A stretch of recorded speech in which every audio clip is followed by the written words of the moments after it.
Hello, entrepreneurs. Joe DeChara, CPA extraordinaire, coming to you live from downtown Levittown, New York, for another amazing interview with a couple of guests. One is late, and the other one's waiting in the green room. But I want to do this for my friend Tom Arenado. I know that you love when I snap my suspenders, and also our CFO, Chief Fun Officer Elizabeth.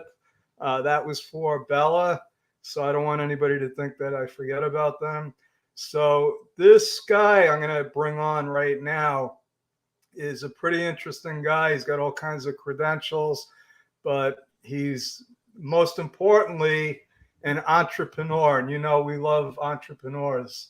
And he's also going to talk about real estate investing, which is something that I'm interested in. And also, I want to welcome our new sponsor, Gourmia. It's a great toaster oven.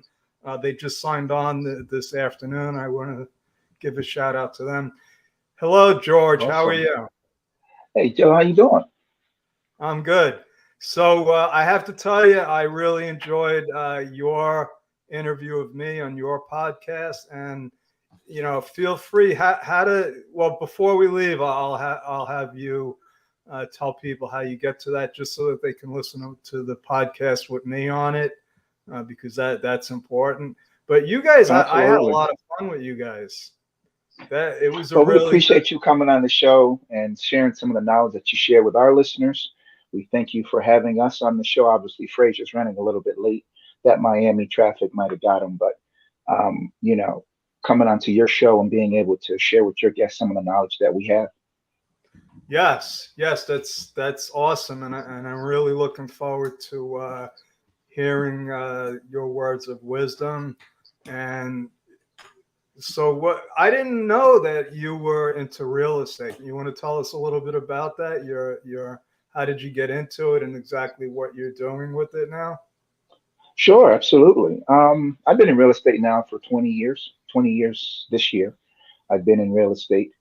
I got into it because it was always a dream of mine to get into real estate. You know, when you're young and you're coming out of college and you hear, well, what are you going to do? What are you going to do? Well, my first degree that I had was a minor in business, associates in business. And I was like, and do I want to be an office manager? That's probably all I can get, or, manager at McDonald's with an associate's degree. So I went on and I got my degree in marketing. And, marketing back then and advertising was a big thing, but I didn't want to go into an ad agency. And, I like business, but generating business was also an issue. So that's what interested me in marketing.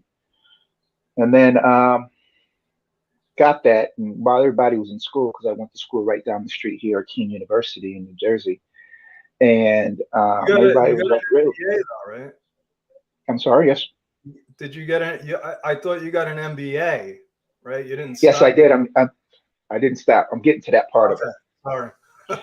So, marketing, and everybody was talking about real estate, real estate, real estate, and I just didn't know anything about it. But I was just like being able to have some residual income and do other things like that. I'll look into that. And so, I looked around here in New Jersey, and at the time in 2002, it was just very expensive. All the prices were, all the houses, excuse me, were overpriced. I mean, crazy overpriced. Wait, Like what year was that? three, 2002. Okay. Crazy overpriced. Like Yeah. a house really that was supposed to cost probably about 175 was going for 475. Crazy like that. Sort of like Uh, now. that's true. And then so I decided to look into real estate where I grew up and went to high school in upstate New York in Brockport and Rochester area. And I got approved for my first, well, I got an approval. So I got an approval to buy a home for like 200, no, I'm sorry, $325,000. And I was looking around here in Hillside, and something was like, yeah, but in the event of anything, I'm probably going to end up being stuck paying this $4,500 mortgage a month if anything should happen or I'll lose the house. So let me start looking into real estate. And so I took my pre-approval here in New Jersey. I took it to upstate New York, and I bought three rental properties with that approval. Three.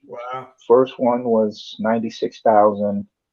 Um, Second one was 105, and the third one was 167.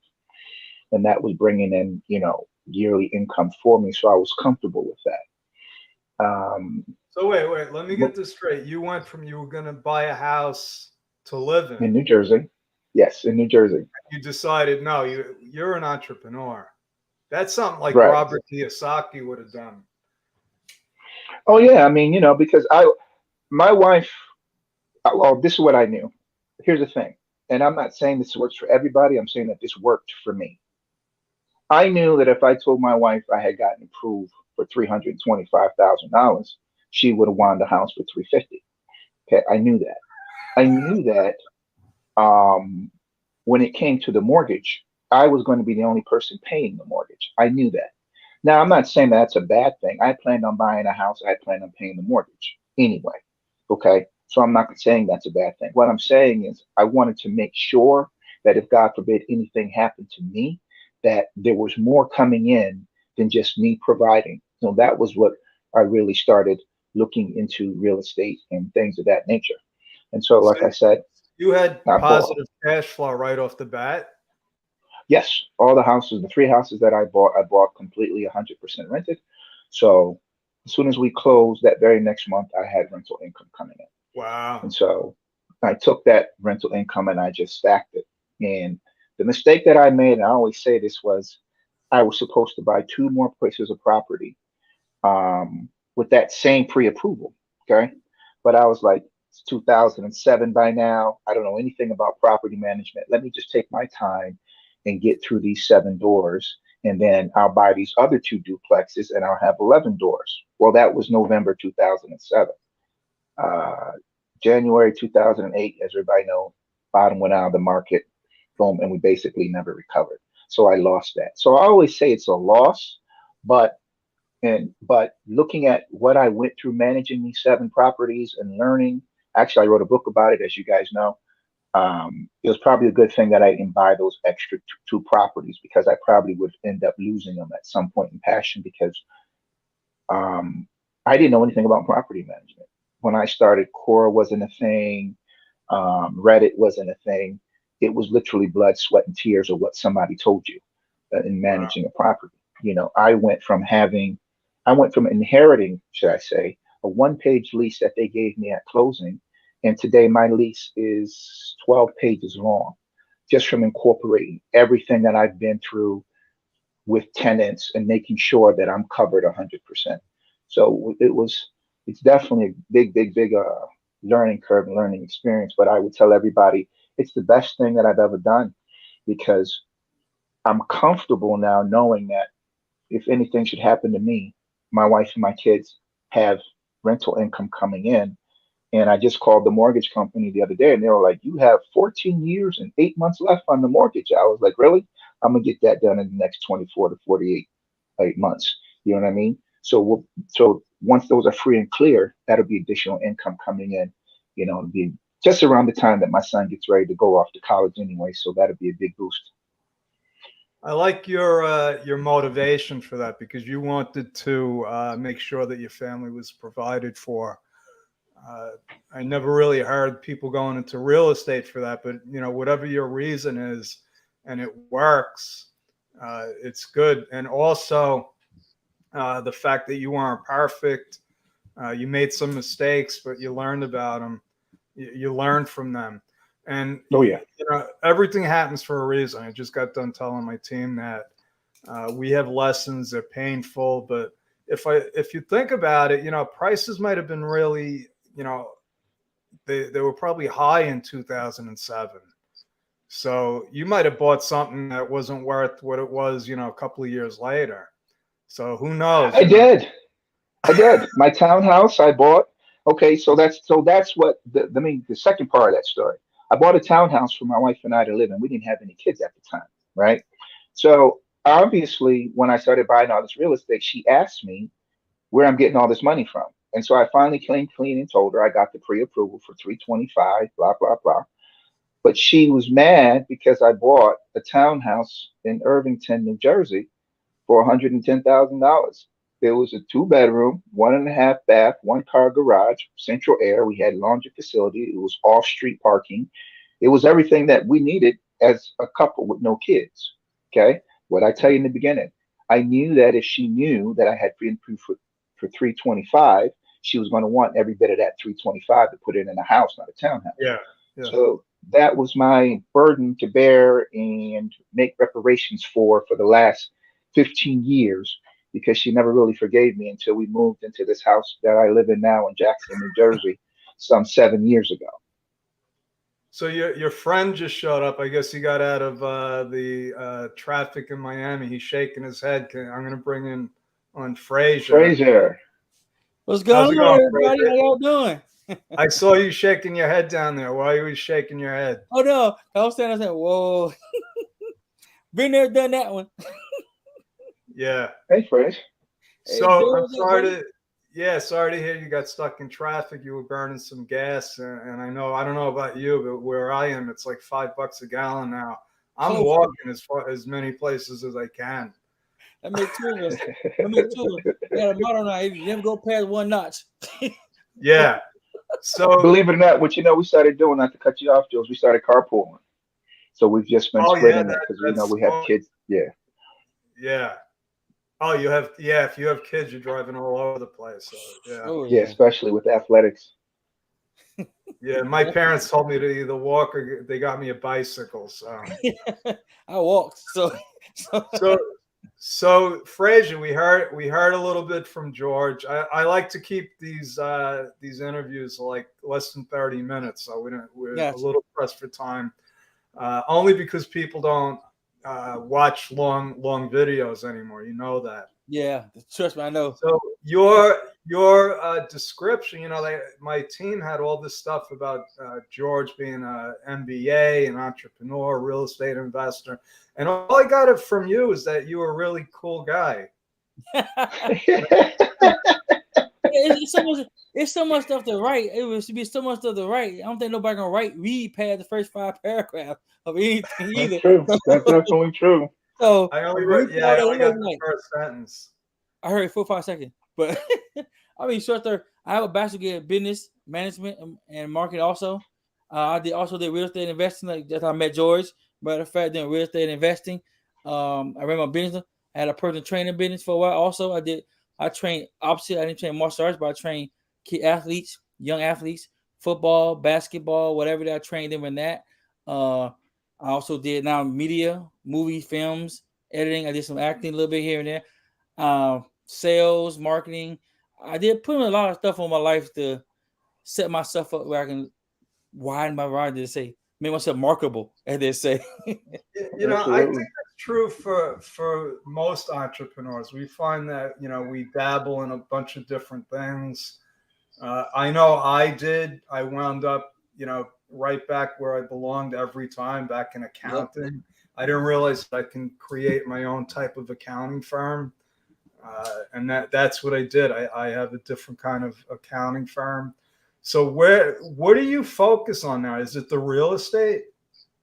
I'm more focused on real estate now and media marketing. Cause I do this Real Talk with George and Frazier, the marketing and stuff like that. And we work on different ways to improve the show and different ways to enhance the show. And we also use real estate, talk about real estate, and I'm trying to get into finance. I'm trying to learn finance, Joe. I'm trying to learn it. I trust me. I don't know how you do it. I don't know how you do it. The thing is, just to add to what Frazier's saying, as entrepreneurs, at least me, I've learned how to pivot. And what that means is, my personal training business, I made enough money in my personal training business to get into real estate because I didn't have enough money in the beginning. And it was very, very, very difficult in the beginning, when you can't put $2,000 or $3,000 together. And believe me when I tell you, everybody listening, the sound of my voice of this podcast, I have never bought a property or closed on a property with no money down. I've never seen it. I know there's a lot of people out there that say you can do it. 20 years in real estate, I've never seen it. Okay. So you got to have something in your hand.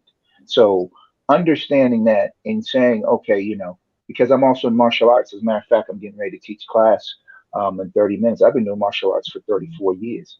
You know, um, you need multiple streams of income if you're an entrepreneur. And I even wrote a book about this. You know, wealthy people have at least 7 streams of income or 7 things that they have going on. That's the minimum, 7. And as I looked at my life, I had 3.5. And I'm like, I'm far behind the 7 minimum. You know what I mean? And I have to step my game up now that, you know, everything is happening and it's happening. And also the business market is changing. You know what I mean? So you have to be a little bit more creative. I had a mentor tell me once, you know, one is the biggest mistakes that people make is they say no to ancillary money. What does that mean? That means that, you know, I train people. My rate is anywhere from $375 an hour for my high-end clients to $25.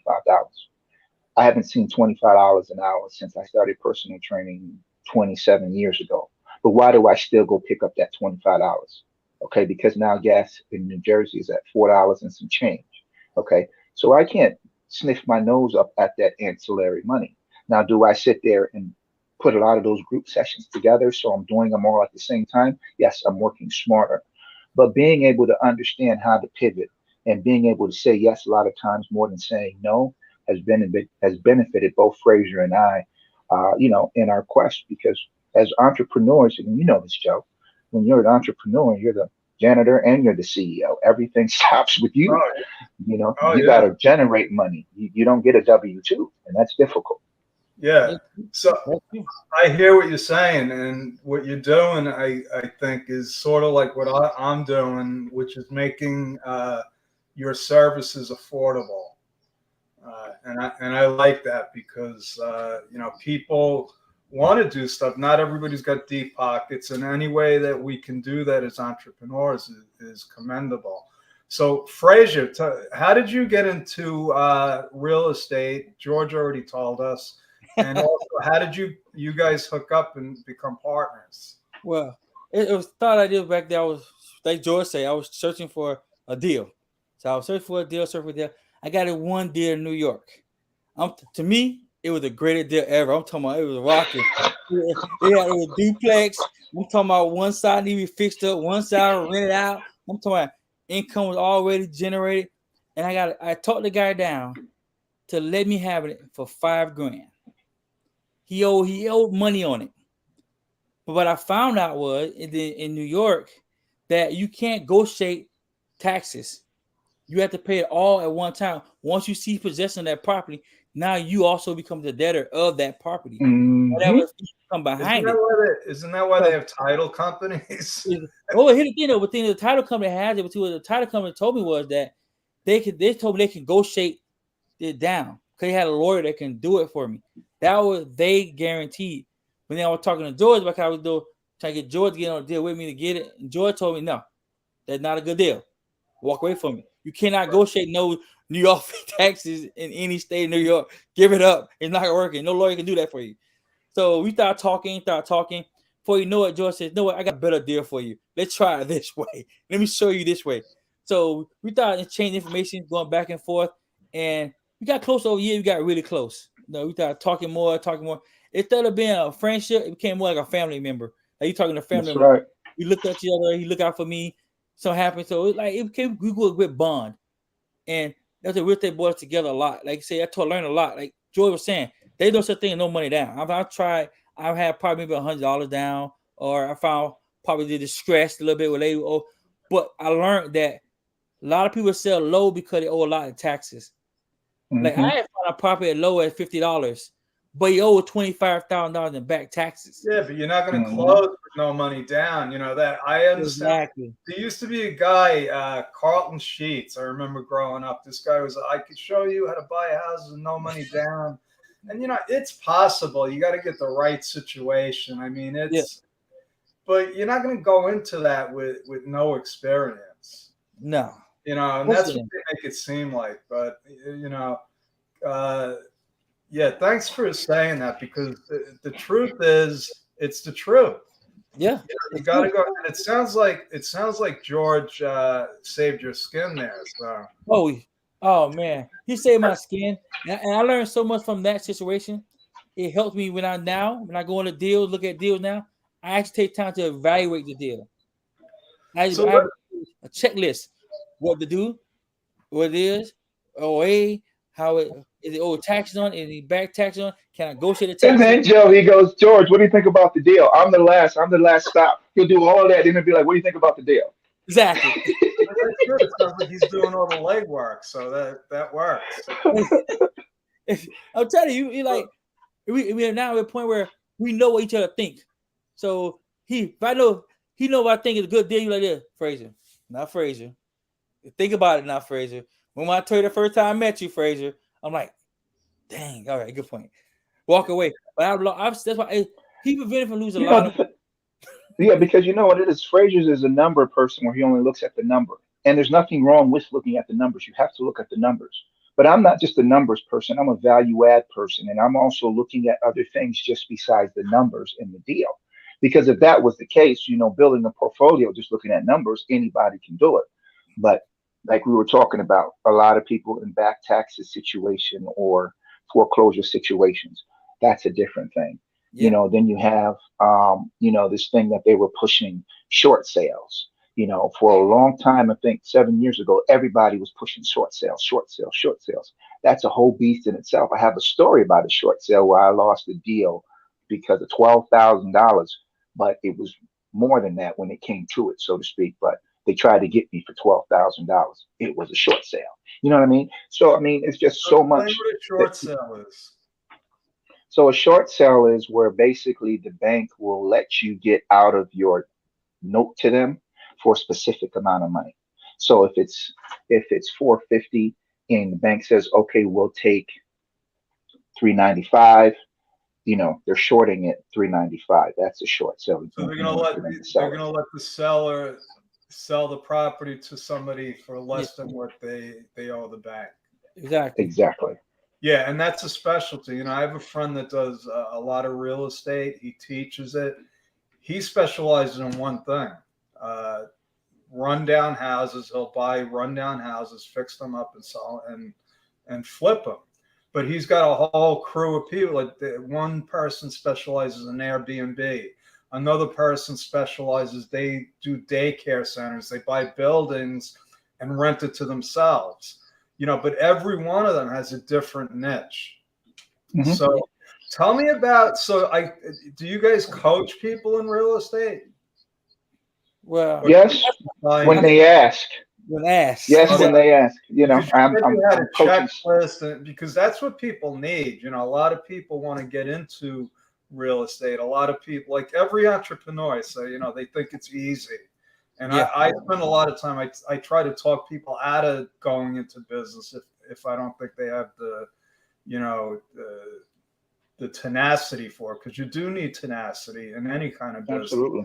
Exactly. I like the fact, George, that you're talking about it's not just numbers. I'm an accountant, and I do a similar thing with my team. I call it like we have a mastermind. I'm not, I started everything. I don't even feel like I'm in charge anymore. I got my team. I'm like, Frazier, I'll crunch it and I'll say, what do you think about this? And then they'll tell me the truth. And I'm like, oh, I was so off base. Yeah, exactly. It's limited my exposure, because believe it or not, some of our best comments, our best suggestions came from our graphic designer. And I'm like, we hired you to do logos. What do you mean? What are you telling us about our affiliate program? You're right. Like, you know what? You're right. So you got to have an open mind. Exactly. So tell me, we only have a couple of minutes left. I want to wrap it up with this. So you have a system. Is that what you're telling me when you said you have a checklist? Yeah. Well, yeah. So let me just answer that. Frazier has a checklist that he goes down, kind of like we put together. So when he's evaluating properties, he knows what to look for because he's in, the Southeast. I'm up here in the Northeast, but we've looked at properties all the way from Tennessee, all the way to Oregon, Washington State. So really? That's how we bounce it. Yeah, that's how we bounce it back off each other, And then what we do is we see if it fits, and if it fits something that we can do, we go ahead. But we also have a team too, My partner in Philadelphia is a licensed realtor. He's a general contractor. He's licensed in 3 states, New Jersey, Pennsylvania, and Florida, you know, and he's done big commercial projects, everything down to the fix and flip. So you're right, Joe. It's the team that you put in place that you're going to be able to go ahead and make some of the decisions that you make, even down to the people that are financing. Just real quick, rule of thumb is I always have a rule of three. I get 3 appraisals. I get 3 bids on the deal, everything. Why? Because if you get comfortable with somebody, then they'll always be like, okay, well, I can put just a little bit more fluff because I've been doing work with George and Frazier for 5 years. But if you let them know, hey, look, I don't mind you eating, but you can't, rob my pockets. So always let them know. If they know that they're always bidding, then they'll give you the best price. Exactly. Right. Exactly. So somebody wanted to go into real estate now because I've had clients that I just spent, and they do this before they talk to me because they know I'm I just spent $25,000 on this real estate course, and I'm like, I've never seen anybody actually do it because you still got to do the work. Yep. Somebody wants to get into real estate. How would you guide them? What would you tell them to do? Well, I would tell them to find a coach, Frazier, and a mentor, because that's how I learned. And when I left property management to get back into real estate and fixing and flipping, I was a junior partner at an office for 6 to 8 months. Okay, because I wanted to see how the fix and flip business had changed, and it had changed greatly from 2008 to 2017. It changed greatly. So find a coach, find a mentor. Don't be afraid to start at the bottom when it comes to certain things. True. And add on what George was saying too. Also, learn your markets. Learn what market you want to get into. That's a very important thing. A lot of people don't understand. If your market is expensive where you're at, there's other markets you get into and go kind of suck away back to your market. I've done that. I told George that, and I'll tell you quick negotiating also, which is very important to deal too. But number does come into effect when you're negotiating. Number does come into effect when you're negotiating, and I'll tell you that because I had a deal one time, to make it short, that I negotiated in Cleveland, 6 houses for $380,000. How I negotiated the deal was that the guy needed to get out of the property very quickly. He needed to sell quickly. So what he did was he put a group deal together because I didn't want all of them by themselves because each one by itself wasn't worth it. Number one wasn't worth it. So together they're worth it because each house in a different area, the value was up. Our AR value was up, so very low. So it kind of like with portfolio. You do an investing portfolio, when one part up, one hold the other part up, it kind of float each other up together. So it kind of works out. So that's another tip you look at to also learn your numbers, but also what George was saying also is learn how to find a coach who's been doing it for years, not somebody who just went yesterday. Oh, I'm an investor. No, don't do that.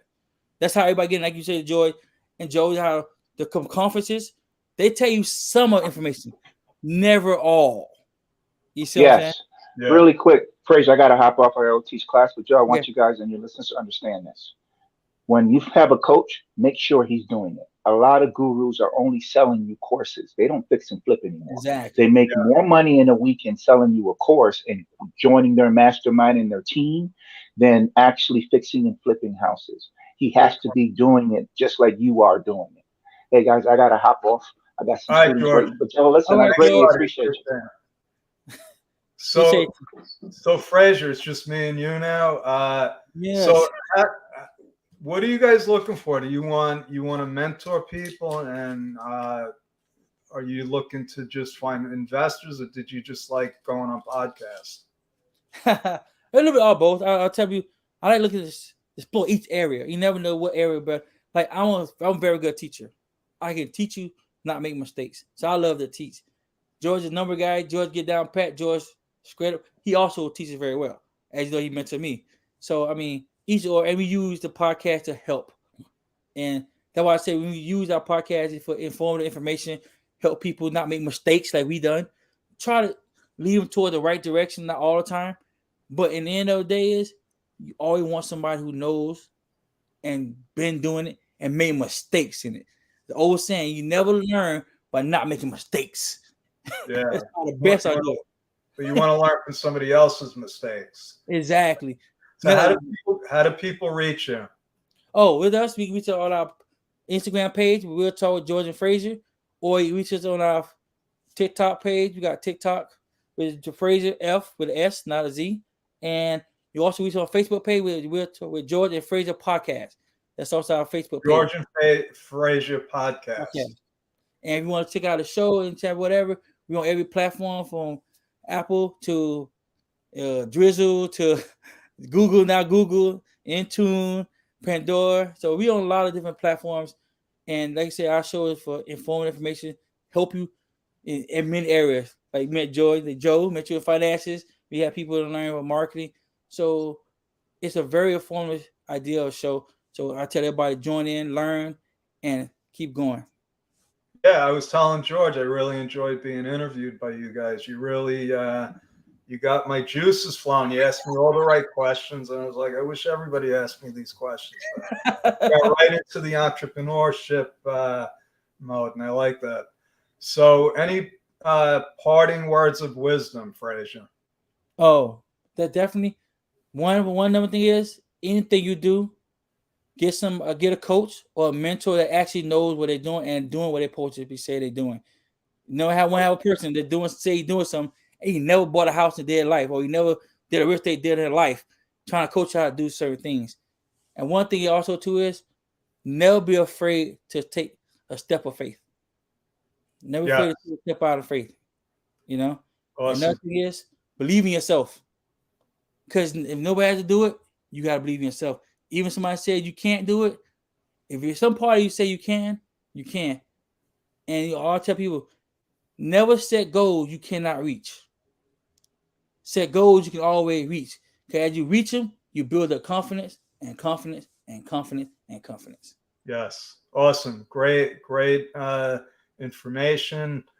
George and Frazier, check them out. I was on their podcast. Hopefully you could find me in one of in their inventory there. So thanks a lot, Frazier. We'll keep in touch and looking forward to seeing you guys again. Well, definitely. You all family here. You're all family. Okay. Thank you. Thank you.